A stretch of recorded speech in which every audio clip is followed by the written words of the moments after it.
Let's see what happens. Okay, so Jim, I have a recording icon that popped up on mine. okay, I do too. So I think what happened last time, Josh, was Jim's basically said it was trying to get access to recording somehow, and basically Hmm. said it couldn't get access to recording. So is that his equipment, or is that like a just a fluke? It sounds like it was a permission-based thing, but the fact that you've got that red record sign on your screen looks like everything's good to go. It looks like it resolved itself. I'm questioning it because if I hover that button, it says your audio and video are being recorded on your computer. And Angela, remember yesterday I mentioned to you as like we were kind of getting going that I was closing some apps because my fan started running on my computer, which usually means that like something's Mm-hmm. cranking away. So I don't know if my fan Yeah. hasn't kicked in, but it feels and like if I look at over at the right under the tab on the right, it shows recording and like 99% uploaded. Yeah, that's what we want to see on this side. So I Okay. think so the little red dot in the upper left hand corner is a good sign. Mhm. Yesterday what happened was we got that like warning sign midway through, and I kind of just we kept just going. So I let's go for it. I think that if we, I mean, I'm kind of like stalling just to see if it pops up, but Yeah. it doesn't look like it is. So I think as long as we have that little red button, we're in good shape. And if Okay. it pops up again, we can just stop and try to figure things out. Okay. Cool. Jim, if you could just real quick, I think you already mentioned this. At the top, there's a little cloud icon that says uploading, and it probably has like a 99%. Sometimes it drops down to like 90% or so. Yep. If you just hover over that and see what it says there, it should say your local audio and video are being uploaded to Riverside. Is that what you're getting? Exactly. Perfect. Perfect. So it's essentially taking that stream and pulling it right into the cloud, which Okay. is That's looks beautiful. all healthy to me. If there's anything that breaks Yeah. as you go along, that's another story. But Okay. Yeah, I just recorded an episode before this one, Jim, and it went fine. So maybe it was a fluke, maybe it was just a mix of Riverside and your equipment. Who knows? But Yeah. I think we're in better shape. We'll keep our fingers crossed and we'll go have fun. Cool. Josh, thank you. I know we're Thanks, talking a John. little bit later, so I'll talk to you then. yeah, we'll see you then. Let me know if you have any other issues. I'm available for the next half hour or so. So I have fun. appreciate. Thank Thanks, you. John. Bye. All right. Well, let's just jump into it. I know we only have a half hour. We're like well practiced and experts. So, Oh, Jim, welcome to the podcast. Thank you for taking the time. Funny story, y'all. So, this is the second time we've recorded this episode. And I think it's just because the universe wants us to be spend more time together. That's my theory. I'm definitely going to go with that, Angela. And I get to say, I'm excited to be back on your podcast, even though this is the only time it'll ever make the air. Exactly. Well, I'm sure you'll be back in future episodes. But Jim, I'm really excited to chat with you today. We had a whole wonderful conversation yesterday, which is going to be even better today. But really, why don't you just start with introducing yourself? Tell us who you are and the impact you're looking to make on the world. Yeah, thank you. Excuse me. My name is Jim Young, and I go by the Centered Coach. That's my business alter ego. And what I'm aiming to do in the world is open up conversations for men. In particular, I speak to men who look a lot like me most often, guys who are privileged, white, straight, middle class, Mhm. able-bodied, cisgendered, all of that, that package that I was born into. I want to help guys who are in that boat be a part of the solutions that we need to some of the bigger challenges we have in the world at work and at home. Yeah, I know you talk a lot about burnout with this population, and you're very focused in on this population. So, why? Why have you decided to focus on this population? I know we have a lot of people right now working with underrepresented people, people who have perhaps don't fit that package that you just mentioned. So, why focus on this population? For me, a lot of it comes down to that's the story I know the best, and I also know that we're a huge part of the solution. So getting people who have access and privilege and power to be invested in allyship and being more aware of what they can do. So it's not the people who are, who've been underprivileged for a long time having to fight for it. It's like we're working together. There's a really Mm. an element of wholeness that I want us to be going for, and so we need to be a part of the picture too. Yeah, I love that. And um, I think there's a whole conversation that needs to be had around the fact that, we can't talk about actual change if we're not changing the hearts and minds of the people who could be creating the harm, or in which the system was created for originally. And so tell us a little bit about your work with burnout and this conversation around, I know shame is something we talked about last time. And so how do you approach this work? Head on is the way I try to do it, and I also have to calibrate sometimes because not everybody's ready to tackle it head on. So oftentimes I'm trying to meet people where they are, and the people that I often have coming to me looking for some support, they're in burnout, and that's the symptom. And then we Mhm. start to pick away at like, why are you in burnout? What are the causes?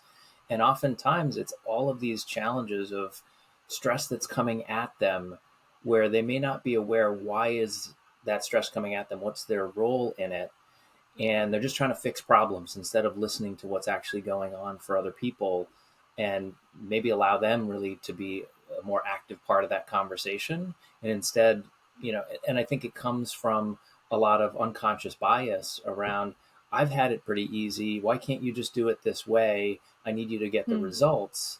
And instead of opening up, we go into like, I've got to continue to succeed. So to your question about shame, it's something I've researched a bunch and talked with a lot of other men about, is that there's this need to achieve, there's this drive to be successful that we can't let go of, or we feel like we're weak and we're not man enough.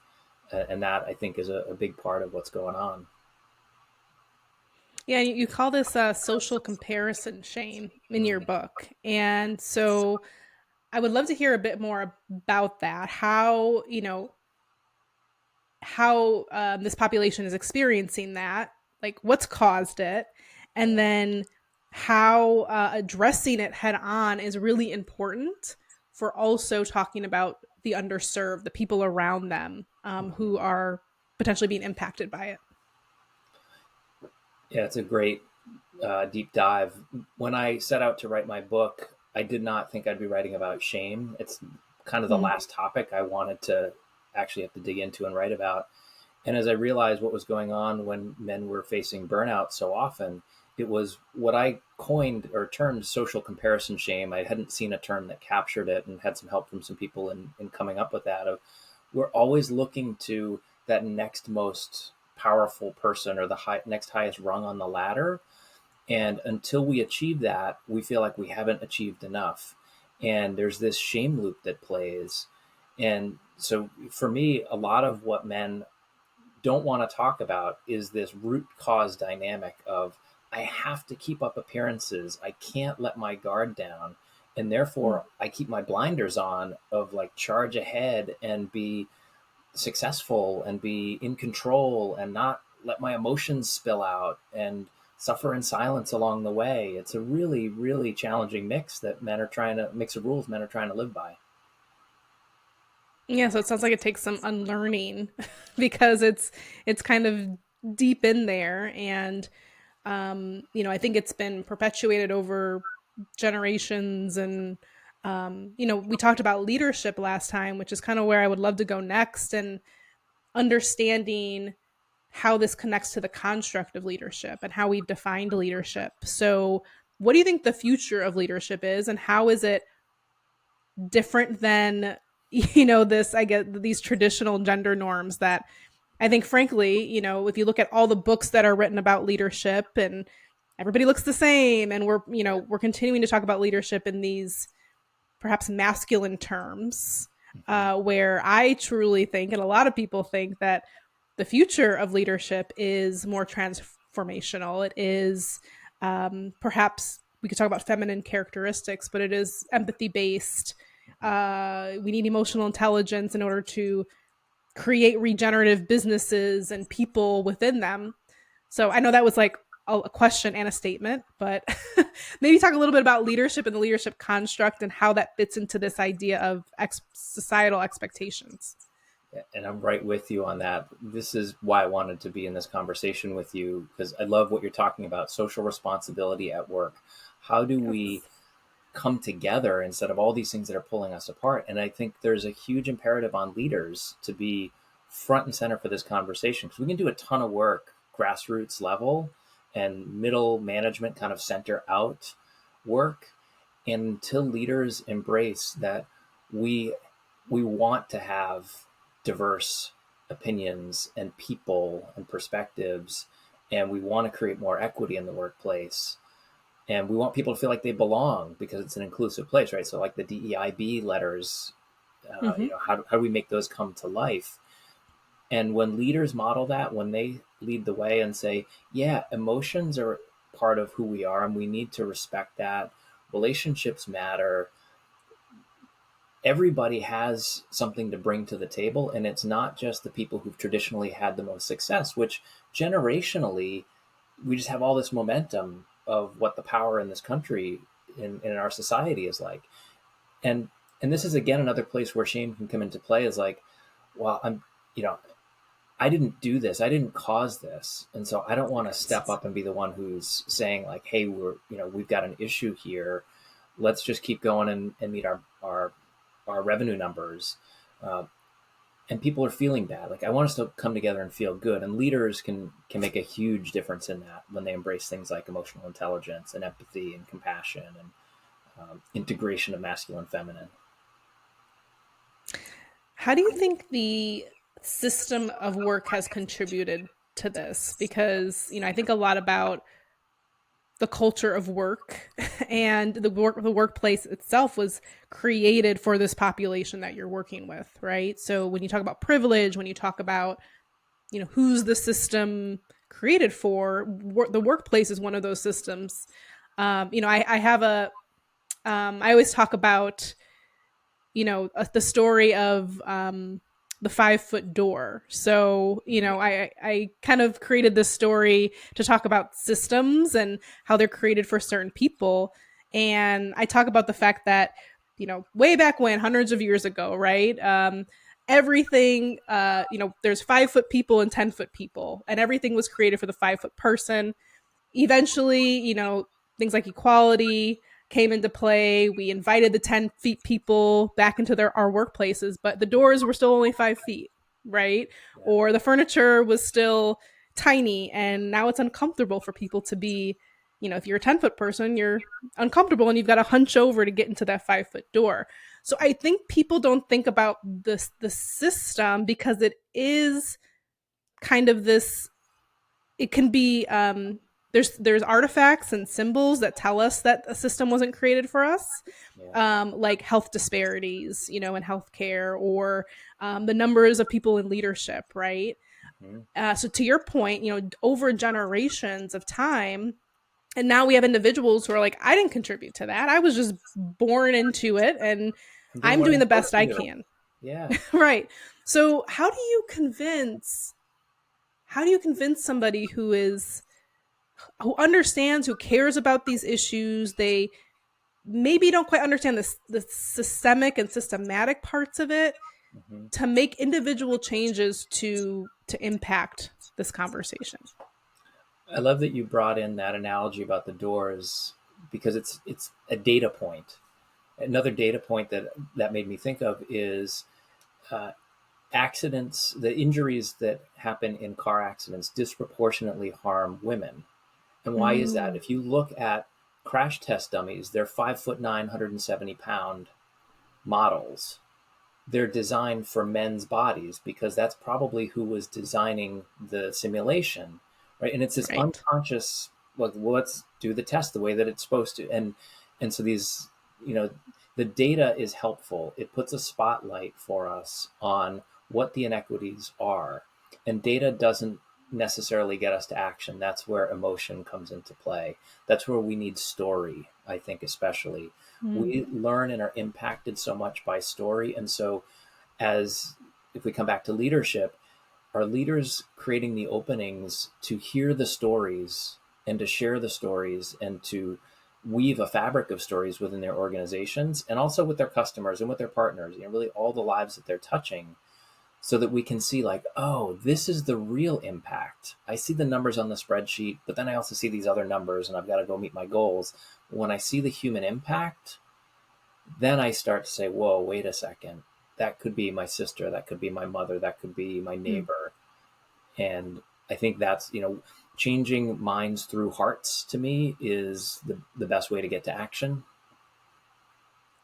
Yeah, and I think also I think what you're talking about is creating space for these conversations. Yeah.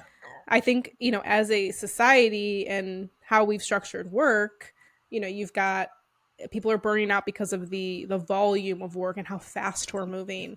And I don't think we've fit into the structure time and space to be regenerative, to have these conversations and be able to Yeah. think, to even take the moment to say, hey, maybe the reason why women are dying in car accidents and they have their seatbelt on is because this system was designed not to support them. And our structures are, So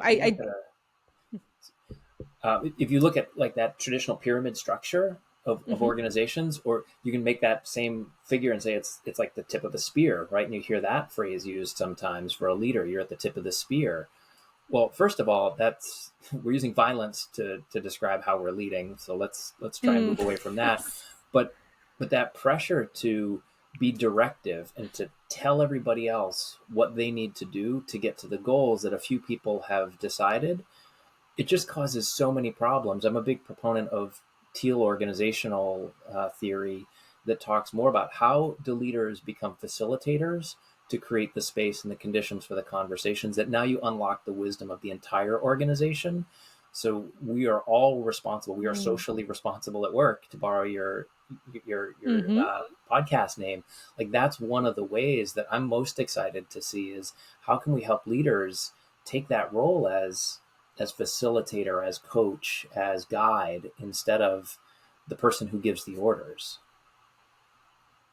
Yeah, and that's collaboration, that's transformation. Those are again going to those leadership constructs.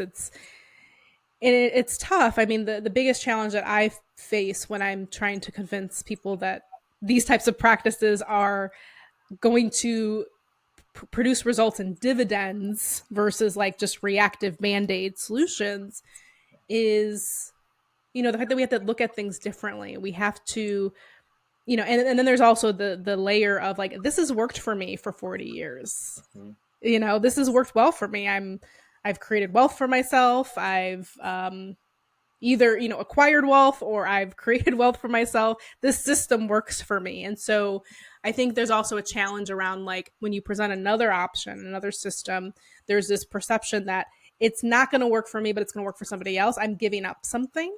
Right. But I think what we're trying to say is we're trying to be expansive. And I know you talk about expansive intimacy and vulnerability and bringing empathy into the workplace. So tell us a little bit about that and how you work with your clients to incorporate that into business practices. Yeah, I'd love to do that. And I also want to just acknowledge, I just interrupted you as you're asking that previous question. Oh And no, you're I want fine. to, I hope that was okay. Absolutely. It's always, for those of you who are listening, I can see Jim. But sometimes there's like a delay. So you're good. No worries. Okay, But good. thanks for acknowledging that. I appreciate it. Yeah. I want to, because then I gave a response to that question that you hadn't even fully asked yet about not stepping in and taking up the space, right? So own my own stuff here. It's all good. Um, yeah, the book that I've got coming out imminently is called Expansive Intimacy: How Tough Guys Defeat Burnout. And it's about burnout. It's about my own journey through burnout. But more importantly, it's about what I found on the other side of it and what got me out Mm. of it after a year's long struggle with endless pressure and endless feelings of exhaustion and cynicism. And it was unexpected. It was all these intimate connections I started to build throughout my life that opened up this complete different mindset and this other perspective for me of, oh, I don't need to do this alone. In fact, it feels so much better when I do it with other people, and I get to have this range of experiences where I'm receiving, I'm supporting, I'm leading, I'm guiding, I'm hand in hand, side by side. uh, and it just opened up so many possibilities that I never saw before. So you mentioned, how do we give up this track that's felt so successful for us and think, Hmm. am I still going to be able to be successful? And to me, the answer is absolutely yes, and in ways that we can't even expect. That's to me what the promise is of expansive intimacy. Yeah, and I think it also, creates a sense of vulnerability that is connected back to, that empathy-based leadership and, things like allyship, right? We talk a lot about allyship, and, you and I know that allyship is not something you proclaim. I'm an ally, right? It's something that you demonstrate.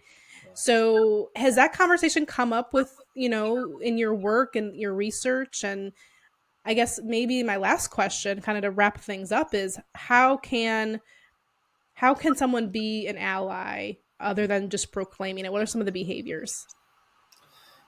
Some of the work that I'm doing is with a fantastic organization called Next Up, and they have an allyship program that I'm just delighted to be a part of. And I bring emotional intelligence expertise into that. And we're working with largely cohorts of men on the practices of allyship. And we talk a lot about starting with awareness, getting clear about what are our biases and what are the blind spots that we hold.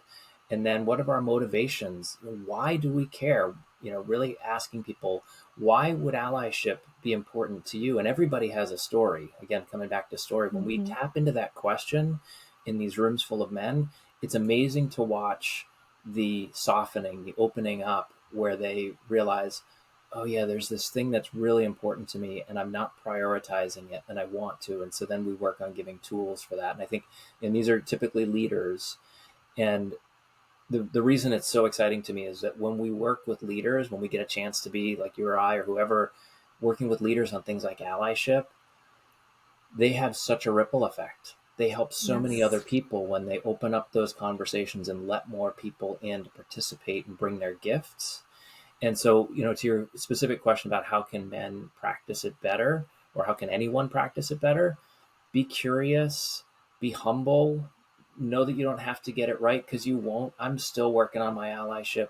I always will be. I'm not, even though I'm a facilitator of allyship programming, Mm-hmm. I still have a long way to go and I'm constantly working on it. So don't expect perfection. Show up with all the humility that you have.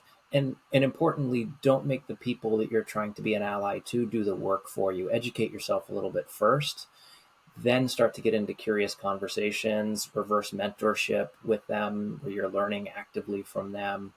Be in dialogue, be in conversation, be in community. I think that's the number one um, thing for me is like, how am I getting the perspectives? Ideally, it's from people who have them, not from what I make up or what I read. Yeah, no, I absolutely love that. And Jim, I just want to thank you for the work that you're doing, the impact that you're making. I think your work is equally healing, and it's also the right amount of accountability.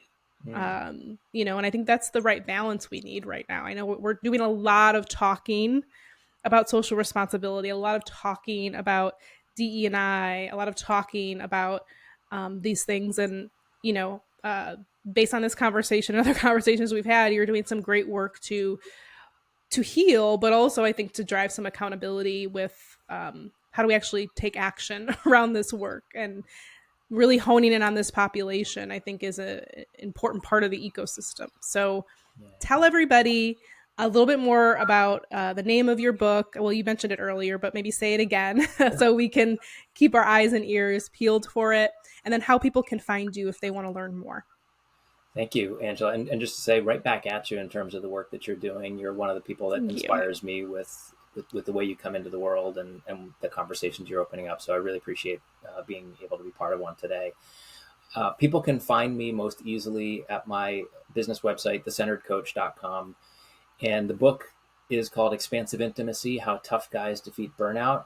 The EPUB release, the ebook release, early release starts in beginning of September, and the full launch is early October. So it'll be in virtual stores everywhere very soon. Wonderful. Well, we'll make sure to include a link to your website and how to find you, and then how to pre-order the book, depending on when you're listening to this, or where to order the book, if you're listening to this a little bit later in the year. Jim, thank you so much. Thank you for your time, your insights, and your perspective, and sharing with us today. Yeah, thanks, Angela. I really appreciate you. All right. Yeah.